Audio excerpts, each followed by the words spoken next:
የተማሪዎች ተቃውሞ በተለያዩ ዩኒቨርሲቲዎች ተጠናክሮ ቀጠለ። በኢትዮጵያ የተለያዩ አካባቢዎች በሚገኙ ዩኒቨርሲቲዎች የተማሪዎች የተቃውሞ ሰልፍ ቀጥሏል። በወሎ ቤት አማራ ገረገራ የገዢው ፓርቲ ኃላፊ በፋኖ ተማረከች። በመቄት ገረገራ ከተማ የገዢው ብልጽግና ፓርቲ ኃላፊ የሆነችው ባንዳ ወይዘሮ ዘመናዊ ሲሳይ በጀግኖቹ የአማራ ፋኖዎች ተማርካለች። በሸዋ ወደ በረህት እየተጓዘ የነበረ የጠላት ሰራዊት በፋኖ ተደመሰሰ። የአማራ ፋኖ ብሔራዊ ኃይል አሳምነው እዝ የነበልባል ኮር ፋኖዎች በፈጸሙት የደፈጣ ጥቃት ከምንጃር ሸንኮራ ወደ በረህት ወረዳ ስንቅ ጭኖ ሲጓዝ በነበረ የጠላት ሰራዊት ላይ የደፈጣ ጥቃት ሰንዝረዋል። በጎግል የካርታ ማመልከቻ ገጽ ላይ አሰብ ወደብ ወደ ኢትዮጵያ ተካለለ። የአሰብ ወደብን አስመልክቶ በአብይ አህመድ አገዛዝና በኤርትራ መካከል እየተደረገ ያለው የቃላት ጦርነት ተጠናክሮ ቀጥሏል። አድማጭ ተመልካቾቻችን በዝርዝር እንመለከተዋለን። ሰላም ጤና ይስጥልን። የጥቁር አንበሳ ሚዲያ አድማጭ ተመልካቾቻችን እንደምን አምሽታችኋል? ዕለተ ማክሰኞ ህዳር 9 2018 ዓ.ም መረጃዎችን ይዘን ቀርበናል። ከዜናዎቹ ጋር ሰናይት አያሌው ነኝ። አብራችሁን ቆዩ። ወደ ዝርዝር መረጃዎች አልፋለሁ። የተማሪዎች ተቃውሞ በተለያዩ ዩኒቨርሲቲዎች ተጠናክሮ ቀጠለ። በኢትዮጵያ የተለያዩ አካባቢዎች በሚገኙ ዩኒቨርሲቲዎች የተማሪዎች የተቃውሞ ሰልፍ ቀጥሏል። ተማሪዎቹ የመመረቂያ ጊዜያቸው ካለፈ በኋላ ለአንድ ዓመት ያክል የነፃ የመስክ አገልግሎት እንዲሰጡ የሚያዝዘውን መመሪያ በመቃወም ነው አደባባይ የወጡት። አሶሳ፣ ጅጅጋ፣ ወላይታ ሶዶ፣ ጅንካ፣ አሩሲ፣ አምቦና ቡልሄራ ዩኒቨርሲቲዎች ተቃውሞ ከተደረገባቸው መካከል ተጠቃሾቹ ናቸው። በተቃውሞ ሰልፎች የብልጽግናው አገዛዝ የትምህርት ሚኒስተር ሆኖ የሚገኘው ብርሃኑ ነጋ ክፉኛ ተወግዟል። አገዛዙ በትምህርት ዘርፍ አሉታዊ ማሻሻያዎችን እያደረገ ይገኛል። በተለይም በብርሃኑ ነጋ ሰሜን ጠል ቀጥተኛ ተሳትፎ የትምህርት ስርዓቱ ቀስ በቀስ በአማራና በኢትዮጵያ ኦርቶዶክስ ተዋሕዶ ቤተክርስቲያን ላይ ጥላቻን እያበረደ ይገኛል። መማሪያ መጽሐፍት ህፃናትን የሐሰተኛ ትርክት ማስተማሪያ ሆነዋል። ነባሩን የኢትዮጵያ ባህል፣ ታሪክ፣ ስነ ልቦናና ሃይማኖት የሚሸረሽሩ መሳሪያዎች ተደርገዋል። በወሎ ቤት አማራ ገረገራ የገዢው ፓርቲ ኃላፊ በፋኖ ተማረከች። በመቄት ገረገራ ከተማ የገዢው ብልጽግና ፓርቲ ኃላፊ የሆነችው ባንዳ ወይዘሮ ዘመናዊ ሲሳይ በጀግኖቹ የአማራ ፋኖዎች ተማርካለች። የአማራ ፋኖ ህዝባዊ ድርጅት ጎንደር ጠቅላይ ግዛት እዝ የአንበሳው ጋይንት ክፍለ ጦር ፋኖዎችና የአማራ ፋኖ ብሔራዊ ኃይል ምኒልክ እዝ ፋኖዎች በቀጠናው ጥምረት በመፍጠር አመርቂ ድሎችን እየተቀናጁ መሆኑን የገለጹት የመረጃ ምንጮች ባንዳዋም በዚሁ ጥምረት በተሰራ ወታደራዊ ክትትል መማረኳን ገልጸዋል። ወይዘሮ ዘመናዊ በፋኖ ቁጥጥር ስር እንደገባች እኛ ከመለላክ የዘለለ ሚና የለንም፣ ታላላቅ ፖለቲካዊ ውሳኔዎችን የሚወስኑት ከኛ በላይ ያሉት ናቸው ብላለች። በሰሜን ወሎ ዞን የተለያዩ የገረገራ ከተማ አስተዳደር የብልጽግና ፓርቲ ጽሕፈት ቤት ፖለቲካ ኃላፊ ነው። እሺ፣ የብልጽግና ኃላፊ ለመሆን ምን አነሳሳሽ? ያው እንግዲህ በፊትም ስለሚታወቅ እኔ በመምህርነት 15 ዓመት በላይ ያገለገልኩ ነኝ። ስለዚህ ካለው ሁኔታ ላይ ደግሞ ወደ አመራር ብትመጪ እረፍት ነገር ሊኖር ይችላል። በጣም ጨጓራዬን ስላመመኝ ዘምሩኝ 15 ዓመት ሰርቻለሁ ሲሉኝ ወደ ምክር ቤት መጀመሪያ የገባሁት መቄት ወረዳ ምክር ቤት ምክትል አፈጉባኤ። አሁን ያለሽበትን እና የምትጠየቂውን አሁን የፍላቂት ገረገራ ከተማ አስተዳደር የፖለቲካ ዘርፍ ኃላፊ ነሽ። በተለይም ደግሞ አሁን በሰነድ እና የውጭ ባዳ ስለሚለው ሰነድ ትንሽ ንገሪኝ።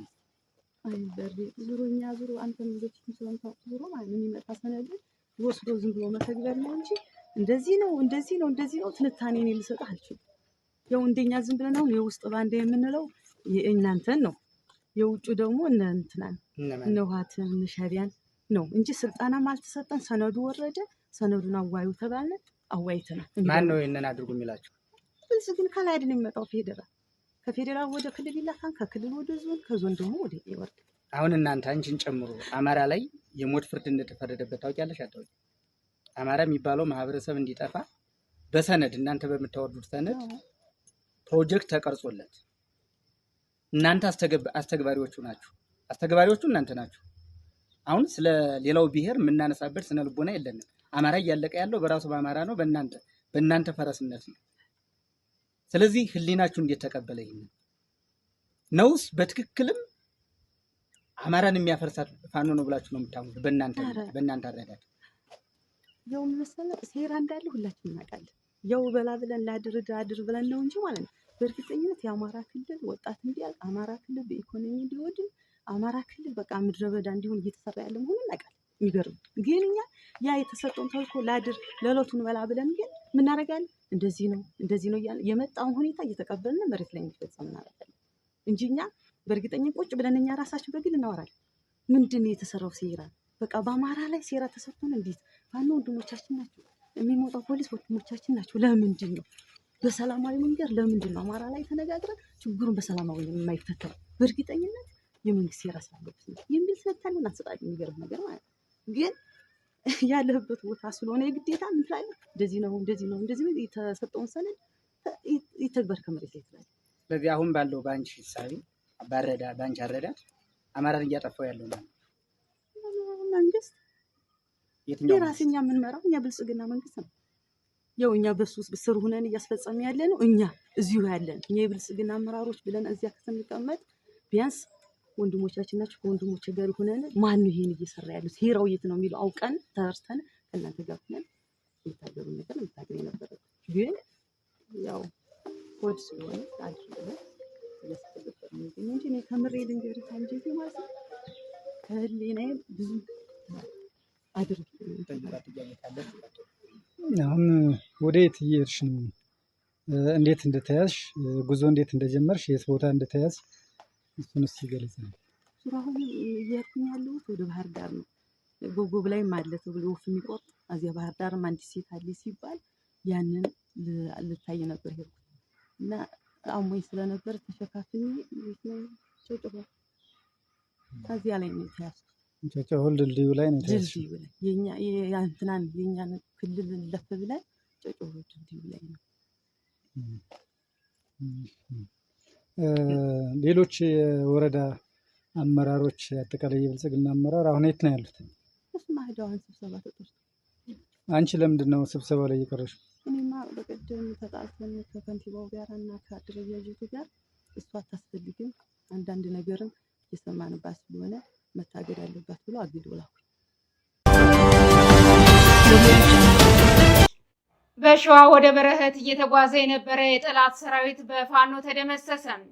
የአማራ ፋኖ ብሔራዊ ኃይል አሳምነው ዕዝ የነበልባል ኮር ፋኖዎች በፈጸሙት የደፈጣ ጥቃት ከምንጃር ሸንኮራ ወደ በረኸት ወረዳ ስንቅ ጭኖ ሲጓዝ በነበረ የጠላት ሰራዊት ላይ የደፈጣ ጥቃት ሰንዝረዋል። እንቅስቃሴ ላይ የነበረው ስንቅ በቱርክና በቻይና በሰለጠኑ የልዩ ዘመቻ አየር ወለድ ኮማንዶዎች የታጀበ መሆኑን የገለጹት የመረጃ ምንጮች ኮማንዶዎቹ በፋኖ የእጅ ቦምብ መጋየታቸውን አረጋግጠዋል።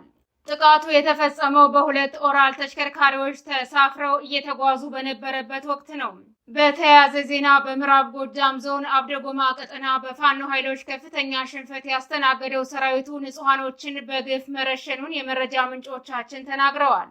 በፋኖ ላይ ጥቃት ለመሰንዘር የተንቀሳቀሰውና በፋኖ ያጠፋ መልስ የተደረገበት ያገዛዙ ሰራዊት 3 ሰላማዊ ሰዎችን በአደባባይ ረሽኗል። በዛሬው ዕለት ጎጃም አብደጎማ ቀጠና በአካባቢው ያሉ ፋኖዎችን አጠቃለሁ በሚል የተንቀሳቀሰው ጸረ አማራው ሰራዊት በፋኖ የተመታ ሲሆን ሽንፈት ያጋጠመው ገዳይ ኃይል ንጹሃኖችን በግፍ ረሽኗል።